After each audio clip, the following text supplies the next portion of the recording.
प्यारे विद्यार्थियों, आधुनिक हिंदी कविता के विकास क्रम में आपने पिछले व्याख्यान में छायावाद की परिस्थितियों के बारे में चर्चा की।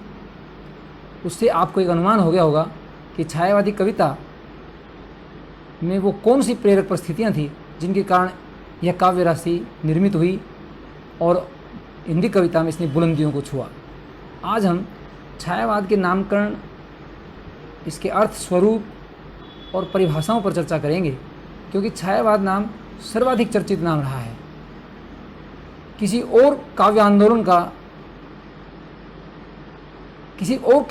की इतनी चर्चा नहीं हुई जितनी छायावाद की हुई है। तो यह जानना जरूरी है कि लोगों ने छायावाद को किस तरह से समझा।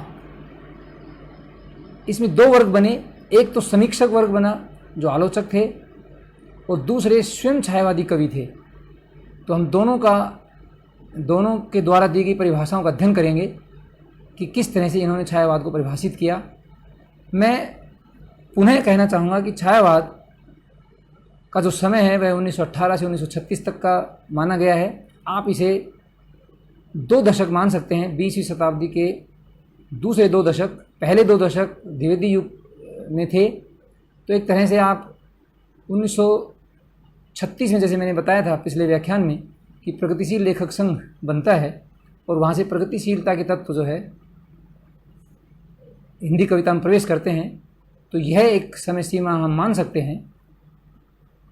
छायावाद यहीं तक था, क्योंकि 1936 में कामायनी का प्रकाशन होता है और लगभग इसी समय राम की शक्ति पूजा कविता भी प्रकाशित हुई थी। तो एक तरह से यह 20 साल का लगभग समय जो है, ये छायावाद का समय है। लोग मानते हैं कि छायावाद का नामकरण पता नहीं किसने दिया। अभी तक उस व्यक्ति का नाम नहीं पता जिसने छायावाद नाम दिया होगा, लेकिन यह अनुमान लगाया जाता है कि प्रारंभ में छाया शब्द अवश्य रहा होगा, जो अस्पष्टता का द्योतक था। यह अस्पष्टता क्या थी? मेरा मानना है और कुछ और अन्य लोगों का भी मानना है कि प्रारंभ में इन कविताओं के अर्थ को समझने में बड़ी कठिनाई होती थी,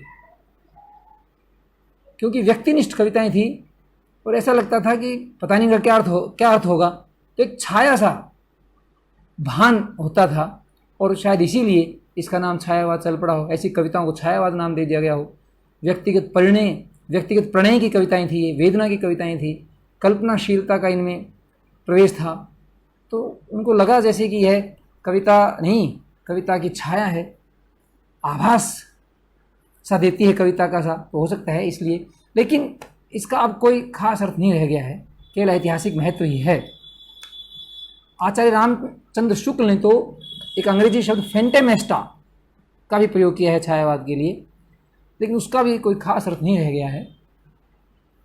अगर इनका कोई मतलब है तो यही है कि कभी किसी ने इनके बारे में चर्चा की और ऐतिहासिक महत्व हम इसको कह सकते हैं। स्वयं जयशंकर प्रसाद ने इसको मोती की सी तरलता, छाया को मोती की सी तरलता या विच्छुति कहा। इसका भी मैं समझता हूँ कि छायावादी कविताओं जब अध्ययन करते हैं तो कोई खास अर्थ नहीं रह जाता। छायावाद के अर्थ को समझने के लिए हमें इसके नाम से कोई सहायता नहीं मिलती। जैसा कि आपने सुना होगा, प्रगतिवाद, प्रयोगवाद, आदर्शवाद, यथार्थवाद, इन नामों से जो पहला जो शब्द है, मूल शब्द है, जैसे प्रयोग है, प्रगति है, यथार्थ है, आदर्श है, इनसे एक अनुमान लग जाता है कि किस तरह की इसमें विषय वस्तु रही होगी। लेकिन छायावाद में जो छाया शब्द है, उससे आप बिल्कुल अनुमान नहीं लगा सकते कि यह कविता किस तरह की होगी। हमें इसकी कविताओं का अध्ययन करना पड़ता है, उन परिस्थितियों का अध्ययन करना पड़ता है, तब कहीं जाके हमें छायावाद के बारे में जानकारी हासिल होती है। तो आलोचकों ने और कवियों ने अपने अपने हिसाब से छायावाद को समझने की कोशिश की। मैं कुछ परिभाषाएं आपके सामने रखना चाहता हूं। सबसे जो बड़े आलोचक हैं हमारे हिंदी साहित्य के, जिन्होंने आलोचना का एक तरह से हिंदी में सूत्रपात किया और उन्हीं की आलोचना पद्धति को मानकर आगे की हिंदी आलोचना विकसित हुई, आचार्य रामचंद्र शुक्ल छायावाद के वो बड़े आलोचक थे। उन्होंने जब आधुनिक काल नाम दिया तो उसमें उन्होंने प्रथम उत्थान, जिसको भारतेंदु युग कहा उन्होंने, जिसको पुनर्जागरण काल भी कहते हैं, फिर द्वितीय उत्थान द्वितीय युग को कहा उन्होंने, जिसको जागरण सुधार काल भी कहते हैं, और छायावाद को उन्होंने तृतीय उत्थान कहा। तो ये तो वो मान रहे थे कि उत्थान तो है, लेकिन उस तरह का नहीं जैसा कि वो सोचते थे। हो सकता है उनकी दृष्टि में कुछ ऐसे और कवि या ऐसा साहित्य रहा होगा जिसके आधार पर छायावाद खरा नहीं उतर रहा था। इसलिए छायावाद के सबसे बड़े आलोचक उस समय आचार्य रामचंद्र शुक्ल ही सिद्ध हुए, और उन्होंने फिर भी उन्होंने छायावाद के बारे में बड़ा विचार किया, और जो परिभाषा उन्होंने दी उसको मैं आपके सामने दोहराता हूँ। छायावाद शब्द का प्रयोग दो अर्थों में समझना चाहिए। एक तो रहस्यवाद के अर्थ में, जहाँ उसका संबंध काव्य की विषय वस्तु से होता है, और दूसरा अर्थ उन्होंने जो बताया, छायावाद का दूसरा प्रयोग काव्य शैली या पद्धति विशेष के व्यापक अर्थ में समझना चाहिए। तो इस तरह से उन्होंने कहा, और रहस्यवाद के साथ साथ उन्होंने इसको एक शैली विशेष माना है। तो ये तो बात माननी पड़ेगी कि छायावाद एक नई अभिव्यंजना शैली को लेकर आया था। हो सकता है इसी के कारण आचार्य शुक्ल ने शैली विशेष कहा, इसको पद्धति विशेष कहा। उन्होंने आगे कहा कि प्रस्तुत के स्थान पर अप्रस्तुत की व्यंजना ही सामान्यतः छायावाद है। तो एक तरह से उनका पूरा जोर जो था रहस्यवाद को इसमें समन्वित करने का था, और दूसरा शैली विशेष, एक अलग तरह की पद्धति में ये लिखा जा रहा था, जिसमें उपचार, वक्रता, लाक्षणिकता आदि का उन्होंने समावेश बताया। तो आचार्य रामचंद्र शुक्ल ने इतना ही उस पर ज़्यादा चर्चा की। जिस तरह से भारतेंदु युग और द्विविध युग के कवियों पर उन्होंने चर्चा की, उस तरह से छायावादी कवियों पर उन्होंने चर्चा नहीं की। दूसरे आलोचक थे डॉक्टर रामकुमार वर्मा। उन्होंने कहा कि परमात्मा की छाया आत्मा में और आत्मा की छाया परमात्मा में पड़ने लगती है, तब छायावाद की सृष्टि होती है। कहा जाए तो यह भी एक तरह से रामचंद्र शुक्ल की परिभाषा को दोहरा रहे थे, रहस्यवाद ही समझ रहे थे छायावाद को। और मुझे ताज्जुब होता है कि अभी भी कुछ लोग छायावाद को रहस्यवाद मानते हैं, जबकि छायावाद में रहस्यवादी भावनाएं मिलती हैं, ये सही है। और महादेवी वर्मा प्रतिनिधि कवि हैं रहस्यवादी कविताओं की, लेकिन रहस्यवाद उसका प्रमुख स्वर नहीं है। छायावाद की प्रमुख स्वर है जागरण, सांस्कृतिक चेतना, सौंदर्य बोध, वैयक्तिक अनुभूतियां। ये छायावाद की एक तरह से प्रमुख विचार हैं, प्रमुख भावनाएं हैं। रहस्यवाद उसकी प्रमुख धारा नहीं है। इसके बाद डॉक्टर नगेंद्र ने कहा कि छायावाद स्थूल के प्रति सूक्ष्म का विद्रोह है। वह एक विशेष प्रकार की भाव पद्धति है और जीवन के प्रति एक विशेष प्रकार का भावात्मक दृष्टिकोण। पहली पंक्ति में उन्होंने अपना सार देने की कोशिश की है कि स्थूल के प्रति सूक्ष्म का विद्रोह, यह तो हम मानते हैं कि द्वितीय युगीन कविता स्थूल पक्षों का वर्णन कर रही थी। वैयक्तिक अनुभूतियों, सूक्ष्म भाव व्यंजना का उसमें कोई स्थान नहीं था। यह तो नगेंद्र जी ने बात द्वितीय युग से उठाई है, लेकिन केवल यही एक बात नहीं है। तो नगेंद्र जी की जो परिभाषा है छायावाद के बारे में, वह भी एकांगी ही बैठती है। संपूर्ण विचार इस पर नहीं किया गया। केवल स्थूल के प्रति विद्रोह कहना छायावाद के उत्कृष्टता को छोटा करना है, उसकी सीमा को बांधना है एक तरह से। केवल स्थूल का विद्रोह नहीं है वो। मैंने जैसे बताया, वो जागरण की कविता है, वो सांस्कृतिक चेतना की कविता है, वो नारी के उदात्त सौंदर्य की चेतना है, सौंदर्य चेतना की कविता है, वह मानवता की कविता है। मानवीय उदात्त मूल्यों का जो वर्णन, जो व्यंजना छायावादी कविता में हुई है, वह और कहीं नहीं हुई। तो इतनी बड़ी कविता को हम केवल स्थूल के प्रति विद्रोह नहीं कह सकते। इसके बाद डॉक्टर रामविलास शर्मा ने डॉक्टर नगेंद्र जी की इस बात को नकारा, लेकिन उन्होंने भी आगे वही बात की कि द्वितीय युग की एक तरह से प्रतिक्रिया ही थी कि छायावाद स्थूल के प्रति सूक्ष्म का विद्रोह नहीं है। तो क्या है? उन्होंने कहा वरन थोथी नैतिकता, रूढ़िवाद और सामंती साम्राज्यवादी बंधनों के प्रति विद्रोह रहा है। परंतु यह विद्रोह मध्य वर्ग के तत्वावधान में हुआ, इसलिए उसके साथ मध्यवर्गीय असंगति, पराजय और पलायन की भावना भी जुड़ी हुई है। ये तो उन्होंने मान लिया कि स्थूल के प्रति विद्रोह तो नहीं है, ये तो उन्होंने मान लिया, लेकिन उन्होंने आगे कहा कि थोथी नैतिकता, रूढ़िवाद और सामंती साम्राज्यवादी बंधनों के प्रति विद्रोह रहा। ये बात कुछ हद तक ठीक है कि नैतिकता का दायरा बढ़ रहा था, थोथी नैतिकता रह गई थी, काव्य में केवल नैतिकता के उपदेश रह गए थे, कविता नहीं रह गई थी। यह बात द्विवेदी युग में हमें साफ नज़र आ रही थी। तो उसके हिसाब से रामविलास शर्मा जी ने बिल्कुल ये ठीक कही बात। और एक बात उन्होंने कही, सामंती साम्राज्यवादी बंधनों के प्रति विद्रोह रहा।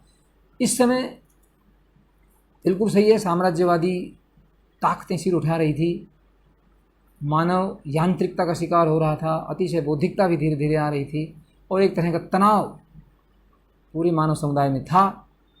इस तनाव की अभिव्यक्ति इनके विरोध में ही हो सकती थी। तो यह रामविलास शर्मा जी ने अपनी ऐतिहासिक दृष्टि से इस बात को पकड़ा है। छायावाद के बारे में यह ठीक भी बैठती है कि यह विद्रोह तो रहा है बंधनों के प्रति। मैंने जैसे बताया था आपको कि स्वच्छंदतावाद यही था कि एक बंधनों का एक तरह से प्रतिक्रिया थी कि व्यक्ति स्वातंत्र्य की भावना उसमें होनी चाहिए, कविता को बंधनों में नहीं रखना चाहिए, उसकी भी मुक्ति होनी चाहिए, छंदों से खासकर मुक्ति, भावों में उसकी उदात्तता आनी चाहिए, सूक्ष्म भाव उसमें होने चाहिए। तो ये सब चीज़ें उसमें आई और यांत्रिकता और मानव का जो तनाव था उसकी भी इसमें अभिव्यक्ति होनी चाहिए। तो इस दृष्टि से ये रामविलास शर्मा जी ने ऐतिहासिक दृष्टि से इसका किया। लेकिन आगे उन्होंने जो बात कही कि यह विद्रोह मध्य वर्ग के तत्वाधान में हुआ, इसलिए उसके साथ मध्यवर्गीय असंगति, पराजय और पलायन की भावना जुड़ी हुई है। आप जब छायावादी कविताओं का अध्ययन करेंगे, खासकर प्रतिनिधि कविताओं का, कामायनी का, राम की शक्ति पूजा का, सर्वस्मृति का, तुलसीदास का और अन्य कविताएं भी हैं, प्रकृति की कविताएं सुमित्रानंद पंत की हैं, करुणाजनक कविताएं हमारे महादेवी वर्मा जी की हैं, उन सब का जब अध्ययन करेंगे आप तो कहीं आपको पलायन उसमें नज़र नहीं आएगा, निराशा नज़र नहीं आएगी। है निराशा, वो तत्कालीन परिस्थितियों की उपज है। लेकिन जैसा मैंने बताया कि पलायन और निराशा के उन क्षणों में भी गांधी जी की प्रेरणा से जहाँ राष्ट्रीय आंदोलन में रचनात्मकता का प्रवेश हो रहा था, वहीं साहित्य में छायावादी कवियों ने उसको रचनात्मक ऊर्जा में बदल दिया था। आपको ध्यान होगा कि प्रसाद जी की वो कविता का उद्धरण बार बार दिया जाता है, ले चल मुझे भुलावा देकर मेरे नाविक धीरे धीरे। तो यहाँ वो पलायनवाद की बात करते हैं कि पता नहीं कहाँ ले जाना चाहते हैं। और एक और दुख और वेदना की वो बात करते हैं आंसू में कि इस करुणा कलित हृदय में आज क्यों विकल रागनी बजती, इस करुणा कलित हृदय में विकल रागनी बजती, क्यों हाहाकार स्वरों में असीम वेदना गरजती। तो इन वेदना, निराशा और पलायन की कुछ बातों को देखकर छायावादी कविता पर यह आरोप लगाना कि पलायनवाद और निराशावादी कविता है, ठीक नहीं है। क्योंकि उसी कविता में वो आगे क्या कहते हैं, जयशंकर प्रसाद उसी कविता में आगे क्या कहते हैं कि सबका निचोड़ लेकर तुम सुख से सूखे जीवन में बरसों हिम प्रभात कणसा आंसू इस विश्व सदन में। अपनी उस वेदना को जो आलोचकों को हर रही थी उसको उन्होंने विश्व पीड़ा में समाहित कर दिया। आप देखिए मानवता का इससे बड़ा प्रसार और क्या होगा। छायावादी कविता ने मानवता को नई ऊंचाइयां दी हैं, इस कविता से साफ जाहिर होता है। और आपने उसमें भी देखा होगा कामायनी ने भी कि किस तरह बिखरी हुई मानवता अगर एक हो जाए तो वह विजय का हार पहन सकती है। समस्त मानवता विजय नहीं होती, मानवता की विजयी होने का संदेश उसमें है, निराशा और पलायन का नहीं। राम की शक्ति पूजा में आप देख लीजिए, अन्याय जिधर है उधर शक्ति, यह कहते ही राम के मन में बिल्कुल आंखों में आंसू भर आते हैं। क्यों? क्योंकि निराशा का भाव होता है। लेकिन वहीं उसी कविता में आगे क्या कहते हैं, वह एक और मन रहा राम का जो ने थका, जो नहीं जानता दैन्य, नहीं मानता विनय। और फिर वो युद्ध के लिए तत्पर हो जाते हैं और फिर क्या होता है निर्णय, रावण की पराजय। शक्तियों का जो केंद्र था वो पराजित होता है आखिर, जबकि एक क्षण लग रहा था कि विजय नहीं होगी। यह जो युद्ध है नर और वानरों का नहीं रहा, राक्षस कार्यों का नहीं रहा। ये तो शक्ति, एक तरफ शक्ति है और एक तरफ ये नर और वानर है बेचारे सामान्य से। लेकिन उसी युद्ध को उन्होंने जीत लिया, किसके कारण, एक और मन रहा राम का जो ने थका, जो निराशा नहीं मानता। आप कैसे कह सकते हैं कि निराशा और पलायन की कविता है। आगे कवियों का वर्ग आता है। स्वयं जयशंकर प्रसाद जी ने देखिए क्या परिभाषा दी है। जब वेदना के आधार पर स्वानुभूतिमयी अभिव्यक्ति होने लगी तब हिंदी में उसे छायावाद नाम से अभिहित किया गया। ध्वन्यात्मकता, लाक्षणिकता, सौंदर्यमय प्रतीक विधान तथा उपचार वक्रता के साथ स्वानुभूति की विवृत्ति छायावाद की विशेषताएं हैं। परिभाषा की बजाय उन्होंने छायावाद की विशेषताओं पर ज़्यादा ध्यान दिया है, क्योंकि वे स्वयं छायावादी कविता के प्रतिनिधि कवि हैं। तो उनसे तो यही आशा की जा सकती थी कि वो अपनी कविताओं की विशेषताएं बताएंगे। छायावाद की परिभाषा उन्होंने कोई नहीं दी, जो उनकी कविताओं की विशेषता थी उन्हीं के आधार पर छायावाद को समझना चाहिए, ऐसा उन्होंने कहा। फिर महादेवी वर्मा की परिभाषा है। परिभाषा तो क्या, उनके विचार हैं। छायावाद स्थूल की प्रतिक्रिया में उत्पन्न हुआ है। डॉक्टर नगेंद्र भी यही बात कहते हैं और ये भी ये बात कह रही हैं। अतः स्थूल को उसी रूप में स्वीकार करना उसके लिए संभव न हुआ। छायावाद के लिए उसने जीवन के इतिवृत्तात्मक यथार्थ चित्र नहीं दिए, क्योंकि वह स्थूल से उत्पन्न सूक्ष्म सौंदर्य सत्ता की प्रतिक्रिया थी, अप्रत्यक्ष सूक्ष्म के प्रति उपेक्षित यथार्थ की नहीं। जो आज की वस्तु है उसका मूल दर्शन, अब देखिए महादेवी वर्मा जी ने ये बात कही है जो मैं ऊपर अभी कही थी मैंने, उसका मूल दर्शन सर्वात्मवाद है। सबका कल्याण चाहने वाला है, सब में एक ही आत्मा को देखता है, एक मानवता है। सबको वो कामायनी में कहते भी हैं, सबको सुखी बनाओ, औरों को हंसता देखो मनु, सबको सुखी बनाओ। उसमें सबको सुखी बनाने की वो बात कहते हैं। औरों को हंसता देखो मनु, हंसो और सुख पाओ, अपने सुख को विस्तृत कर लो, सबको सुखी बनाओ। तो इस तरह से वो जो मानवता के कल्याण की बात है वो यहाँ बात आई। उनका मूल छायावाद का मूल दर्शन सर्वात्मवाद है। तो ये सर्वात्मवाद की बात है। छायावाद आगे वो एक बड़ी अच्छी बात कहती है महादेवी वर्मा, छायावाद तत्वतः है प्रकृति के बीच जीवन का उद्गीत है। अभी जो बात कही जा रही थी कि जीवन, मैंने परिस्थितियों में भी कहा था इस बात को कि छायावाद पर कई बार आरोप लगाए जाते हैं कि निराशा, पलायन और अतिशय कल्पना की यह कविता है, इसमें जीवन से सीधा साक्षात्कार नहीं है, जीवन से यह मुंह मोड़ती है, भागती है। और महादेवी वर्मा क्या कह रही हैं, जिनकी कविता में सबसे ज़्यादा रहस्यवाद मिलता है, वो क्या कहती हैं, प्रकृति के बीच जीवन का उद्गीत है, यह प्रकृति की कविता है और उसमें से जीवन को ढूंढती है। आप इसको पलायन और जीवन से पलायन की कविता तो कतई नहीं मान सकते। इन दोनों कवियों ने, जो प्रतिनिधि कवि हैं, उन्होंने कहा है। तो इस तरह से हम देखते हैं कि छायावाद के बारे में अलग अलग आलोचकों ने और कवियों ने अपनी बातें की और एक बात स्पष्ट हुई कि छायावाद को नाम से नहीं समझा जाएगा, छायावादी कविता का अध्ययन करके उनकी विशेषताओं से छायावाद को समझा जाएगा। और यह मानना पड़ेगा कि छायावाद जागरण की कविता है, व्यक्ति की अनुभूतियों की कविता है, सौंदर्य बोध की कविता है, नारी के उदात्त सौंदर्य की कविता है, प्रकृति के स्वच्छंद चित्रण की कविता है। प्रकृति के कितने मनोहर चित्र पंत ने खींचे हैं। आप पंत को प्रकृति का सुकुमार कवि कहा जाता है, वह इसीलिए कहा जाता है कि उन्होंने प्रकृति के बड़े अच्छे चित्र खींचे हैं। और भी कवियों में हुए हैं। किस तरह का जो वर्णन हुआ है प्रकृति और नारी के सौंदर्य का, वह अपने आप में बेमिसाल है। उदात्त सौंदर्य जिसकी आप कल्पना करते आए हमारे प्राचीन मनीषी, एक तरह से आध्यात्मिक सौंदर्य उसमें परिलक्षित होता है। मनुष्य की आत्मा उदात्त धरातल पर पहुँच जाती है। जहाँ रीतिकालीन श्रृंगार कवियों को पढ़कर हम निम्न धरातल पर पहुँचते थे, हमारी वासनाएं उद्बुद्ध होती थी, यहाँ हमारा मन उच्च धरातल पर पहुँचता है। कामायनी में भी जीवन का यह संदेश है कि किस तरह से हमने वो आपको पंक्तियाँ याद होंगी कि समरसता उसका बड़ा संदेश है कि समरस, तनाव से मुक्ति, ये जो बेचैनी और निराशा फैली हुई है संसार में, मानवता में, उसको दूर किया जा सकता है समरसता से और आनंद की ओर बोले जाते हैं। आनंदवाद उनका मूल दर्शन रहा है कामायनी में। तो ये सब चीज़ें उसमें मिली हैं। तो छायावाद को आप इस तरह से नहीं मान सकते।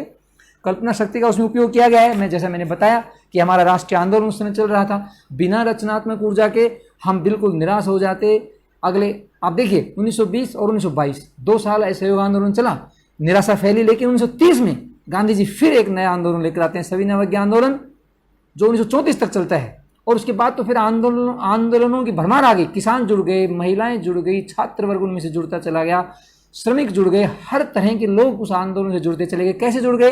अगर निराशा और तुह का माहौल होता, तो पराजय की मनोवृत्ति होती, तो वहाँ से ही शक्ति छायावाद ने भी ग्रहण की है। उसमें जीवनी शक्ति है छायावादी कविता में। तो उसका हमें तो कल्पना शक्ति एक रचनात्मकता के साथ आई है, इसलिए हम कल्पना को बुरा नहीं मान सकते उसमें। हाँ, ये है कि कई जगह, कई स्थलों पर अतिशय कल्पना हुई, एक तरह से लगा कि जीवन को छोड़ रहे हैं ये, तो वहाँ से छायावाद का अवसान भी हो गया। जैसे इन्होंने जीवन को छोड़ना शुरू किया, ये केवल अपनी अनुभूतियों में रम गए, तो छायावाद उतना महत्वपूर्ण नहीं रहा और उसका स्थान तुरंत नई प्रवृत्ति ने ले लिया। तो वो आगे की प्रवृत्ति हम आगे बात करेंगे, लेकिन अभी हम छायावाद की बात कर रहे हैं। तो मैं निष्कर्ष रूप से कह सकता हूं कि छायावाद जीवन का काव्य है, उसे जीवन से पलायन नहीं माना जा सकता है, क्योंकि छायावादी कविता में जीवन और जगत के बदलते मानदंडों के प्रति रचनात्मक व मानवीय दृष्टि है। जैसे मैंने बताया कि मानवतावाद उसमें बड़ा है। छायावाद सूक्ष्म और चेतन शिल्प में बंधी ऐसी काव्य राशि है जिसमें जीवन की बाह्य शक्तियों की अपेक्षा भीतरी और सूक्ष्म शक्तियों का उद्घाटन किया गया है। ये तो हमने बताया कि स्थूल के प्रति तो विद्रोह है, स्थूल पक्षों का वर्णन द्विवेदी की कविता में हुआ और उसके कारण कविता का जो ह्रास हुआ उसको इन्होंने लौटाया, और उसके लिए जरूरी था कल्पना, सूक्ष्म भाव अभिव्यंजना का। तो इसको दोष नहीं माना जा सकता। तो भीतरी शक्तियों का, अब जैसे मैंने परिस्थितियों में जिक्र भी किया था कि छायावाद शक्ति का काव्य है, शक्ति का आह्वान करता है। राम की शक्ति को हम कहते हैं करो शक्ति की मौलिक कल्पना, कि जब आदमी हारता है तो कहीं ना कहीं कोई रास्ता जरूर निकलता है, वो शक्ति की कल्पना ही है। आदमी अपने भीतर से शक्ति जगाता है, छायावादी कविता यही काम करती है। तो वह भीतरी शक्तियों को जगाने की कविता है। छायावादी काव्य में वैयक्तिक मनोभाव, सांस्कृतिक दृष्टि, मानवतावादी चेतना तथा अन्य अनेक अंतर्विरोधी स्थितियों का समन्वित रूप मिलता है। तो यह छायावादी कविता है जिसके बारे में आलोचकों ने और कवियों ने विचार किया। नोट्स हमने आपके यहाँ डाल दिए हैं। व्याख्यान के माध्यम से मैंने आपको एक तरह से समझाने का प्रयास किया है। इसको आप नोट्स के माध्यम से पढ़ें और अन्य पुस्तकें भी इसके बारे में पढ़ें, और जब हम पाठ पढ़ेंगे तब इन कविताओं का कुछ आपको पता लगेगा जब उनका हम अर्थ करेंगे। आज इतना ही। अगले व्याख्यान में हम छायावाद की विशेषताओं पर चर्चा करेंगे। धन्यवाद।